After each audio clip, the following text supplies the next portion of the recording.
नमस्कार, मैं हूं गौरव। चलिए देखते हैं उत्तराखंड की आज की सभी 10 बड़ी और ताज़ा खबरें। रोजाना उत्तराखंड की बड़ी खबरों के लिए अभी चैनल को सब्सक्राइब कर लीजिए। मुख्यमंत्री धामी और प्रदेश अध्यक्ष 25 जुलाई से करेंगे जिलों में प्रवास। उत्तराखंड में 2022 विधानसभा चुनाव को लेकर मुख्यमंत्री धामी ने तैयारियां शुरू कर दी हैं। मुख्यमंत्री धामी 25 जुलाई से 13 जिलों के और प्रदेश अध्यक्ष 17 विधानसभा के प्रवास पर जा रहे हैं। इस दौरान दोनों लोगों की समस्या सुनेंगे और लोगों से संवाद स्थापित करेंगे। वहीं सभी मंत्रियों को प्रदेश के 252 मंडलों में संवाद पर जन समस्याओं का निराकरण भी करने के निर्देश दिए गए। उत्तराखंड के 4 जिलों में 24 घंटे तक भारी बारिश की चेतावनी, येलो अलर्ट जारी। उत्तराखंड में बारिश का दौर जारी है, जिसको देखते हुए मौसम विभाग ने अगले 24 घंटों तक देहरादून, अल्मोड़ा, नैनीताल, पिथौरागढ़ में बारिश का येलो अलर्ट जारी किया है। भारी बारिश से चौराहों पर जलभराव होने से यातायात व्यवस्था गड़बड़ हो गई है। यातायात बहाल करने में पुलिसकर्मियों को काफ़ी मशक्कत करनी पड़ रही है। घंटाघर, चकराता रोड समेत ज़्यादातर इलाकों में जलभराव हो गया। मुख्यमंत्री धामी स्वास्थ्य व्यवस्था पर रखेंगे नजर, राज्य स्तरीय समिति का गठन। सीएम पुष्कर धामी प्रदेश की स्वास्थ्य व्यवस्था पर नजर रखेंगे। सीएम धामी की अध्यक्षता में राज्य स्तरीय समिति का गठन किया गया है। यह समिति हर 15 दिन में बैठक करके स्वास्थ्य सेवाओं और केंद्रीय योजनाओं की प्रगति की समीक्षा और भविष्य के लिए रूपरेखा तैयार करेगी। दिल्ली दौरे के दौरान मुख्यमंत्री धामी ने प्रदेश की स्वास्थ्य व्यवस्था को मजबूत करने के लिए केंद्र सरकार का सहयोग भी मांगा था। कोरोना वायरस को लेकर नई चेतावनी, तूफान की स्पीड से चपेट में आएगी दुनिया। WHO वर्ल्ड हेल्थ ऑर्गेनाइजेशन ने डेल्टा वेरिएंट को लेकर चेतावनी जारी की है। उसने आगाह किया है कि कोविड-19 का नया वेरिएंट बहुत तेजी से दुनिया को अपनी चपेट में ले सकता है। 13 जुलाई तक 111 देशों में इसकी पुष्टि हो चुकी है। आने वाले दिनों में यह भयानक स्वरूप ले लेगा। कोरोना का अल्फा वेरिएंट 178 देशों में, बीटा वेरिएंट 123 देशों में और गामा वेरिएंट 75 देशों में है। डेल्टा वेरिएंट की संक्रामक क्षमता अन्य वेरिएंट की तुलना में ज़्यादा है। WHO ने ये बात कही है कि तूफान की स्पीड से यह वायरस चपेट में लेगा दुनिया को। तो दोस्तों, सावधान रहें, घर से बाहर ज़्यादा ना निकले, मास्क लगाएं और नियमों का पालन करें। तभी हम सब बच सकते हैं और तभी देश बच सकता है। एक हफ्ते में दूसरी बार मुख्यमंत्री धामी दिल्ली रवाना, सचिव स्तर की टीम साथ।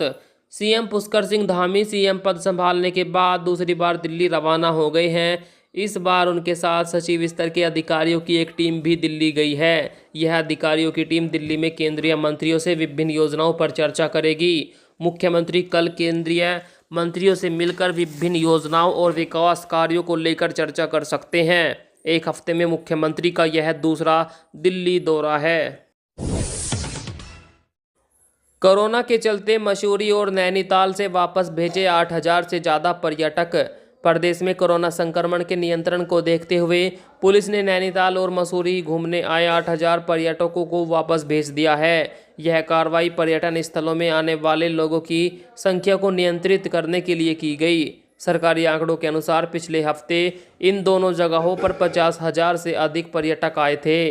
रिपोर्ट में बताया है कि नैनीताल में जुलाई के पहले हफ्ते में 33,000 और मसूरी में 20,000 पर्यटक पहुंचे।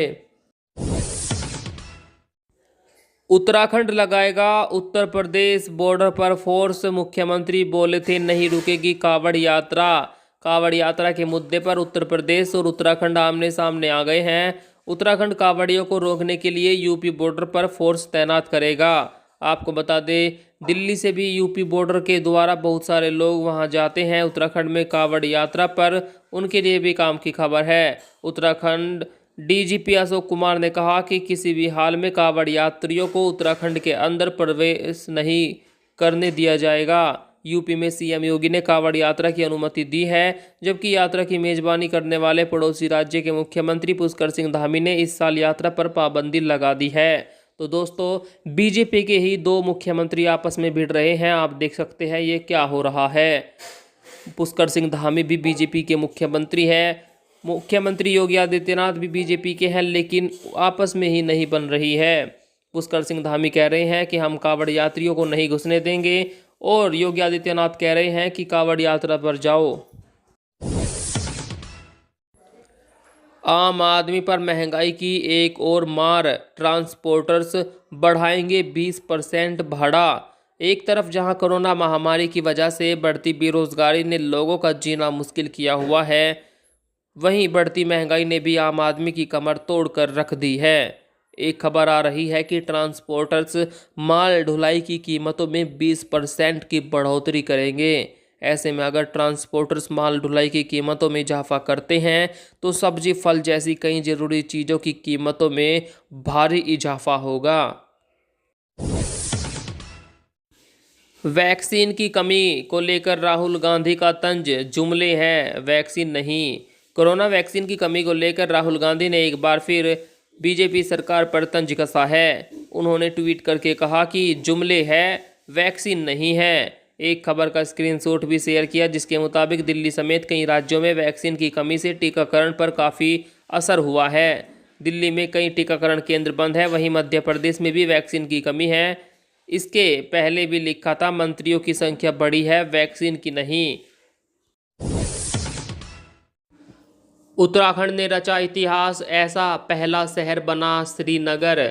श्रीनगर में अंडरग्राउंड हाई टेंशन लाइन डालने का काम शुरू हो गया है। यहां रुद्रप्रयाग पौड़ी 33 kV की लाइन को अंडरग्राउंड किया गया है। इससे लोगों को करंट लगने से निजात मिल सकेगी। ऊर्जा निगम ने 132 kV विद्युत सब स्टेशन से बुघाणी तक लाइन का काम पूरा कर लिया है। इस काम को पूरा करने में करीब 2 करोड़ रुपए का खर्च होगा। अधिकारियों के अनुसार पहाड़ी इलाकों में यह पहली बार है कि ऐसी लाइन पड़ रही है। दोस्तों, अब बिजली के जो तार है वे आसमान में नहीं, धरती के अंदर डाले जा रहे हैं। उत्तराखंड में बड़ी कार्रवाई, तीसरा बच्चा होते ही बर्खास्त। उत्तराखंड में जनसंख्या नियंत्रण को लेकर बड़ी कार्रवाई की गई है।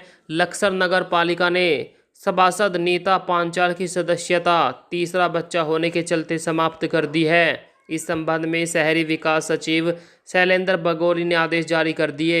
वहीं नगर पालिका के अधिशासी अधिकारी गौहर हयात ने इसको लेकर जानकारी दी है। बता दें कि स्थानीय निकाय के जनप्रतिनिधियों के लिए 2002 से अधिकतम 2 संतान की शर्तें लागू हैं। चीन के गुस्से का डर, चीनियों पर हमले को एक्सीडेंट बता रहा पाकिस्तान। पाकिस्तान के खैबर पख्तूनवा के कोहिस्तान जिले में हुए बम विस्फोट में 9 चीनी इंजीनियरों की मौत हो गई। अब पाकिस्तान को चीन का डर सताने लगा है। यही कारण है कि पाकिस्तान इस हमले को दुर्घटना बता रहा है। दरअसल पाकिस्तान के विदेश मंत्रालय ने इसे दुर्घटना बताते हुए कहा कि बस हादसे में 9 चीनी और 3 पाकिस्तानी नागरिकों की मौत हुई। मैकेनिकल दिक्कत की वजह से गैस लीकेज हुई और ब्लास्ट हो गया, जबकि सच्चाई ये है कि वह एक आतंकवादी हमला था। चीन अब फटकार लगाएगा पाकिस्तान को, इसी की डर से पाकिस्तान इसको एक्सीडेंट बता रहा है। 10% क्षैतिज आरक्षण की मांग को लेकर राजभवन के सामने प्रदर्शन। उत्तराखंड में 10% क्षैतिज आरक्षण की मांग को लेकर आंदोलनकारियों ने राजभवन के सामने प्रदर्शन किया। इस दौरान राजभवन जा रहे आंदोलनकारियों को पुलिस ने हाथी बड़कला में बैरिकेडिंग लगाकर रोक लिया, जिसके चलते पुलिस और उनके बीच बहस भी हुई और वो सभी बारिश में ही धरना प्रदर्शन पर बैठ गए। प्रदर्शनकारियों ने बताया कि 2-3 साल से राज्यपाल के पास आंदोलनकारियों से बात करने का समय नहीं है। कैबिनेट की पहली बैठक में मुख्यमंत्री धामी का बड़ा फैसला। उत्तराखंड में मुख्यमंत्री पुष्कर सिंह धामी ने कैबिनेट बैठक में प्रतियोगी परीक्षा की तैयारी कर रहे युवाओं को राहत देने का फैसला लिया है। अब कोरोना के कारण जिन भर्ती की परीक्षाएं नहीं हो पाई, उन सरकारी नौकरी में अभ्यर्थी को 1 साल की छूट दी जाएगी। वहीं राष्ट्रीय खाद्य नीति में जिन दिव्यांगों की आय 4,000 तक होगी, उन्हें अंत्योदय योजना में शामिल किया गया है। 18 जुलाई से देहरादून एयरपोर्ट से शुरू होगी प्रयागराज के लिए फ़्लाइट। देहरादून स्थित जोली ग्रांट एयरपोर्ट से 18 जुलाई से देहरादून से प्रयागराज की फ़्लाइट शुरू होने जा रही है। कोरोना के बढ़ते संक्रमण के चलते विभिन्न राज्यों की फ़्लाइट पर रोक लगा दी गई थी। हालांकि मामले कम होने के बाद दिल्ली, मुंबई, अहमदाबाद, हैदराबाद समेत कई जगह से फ़्लाइट आने लगी है। जानकारी के अनुसार यात्रियों की संख्या अब लगातार बढ़ रही है और हर दिन करीब 2000 यात्री पहुंच रहे हैं।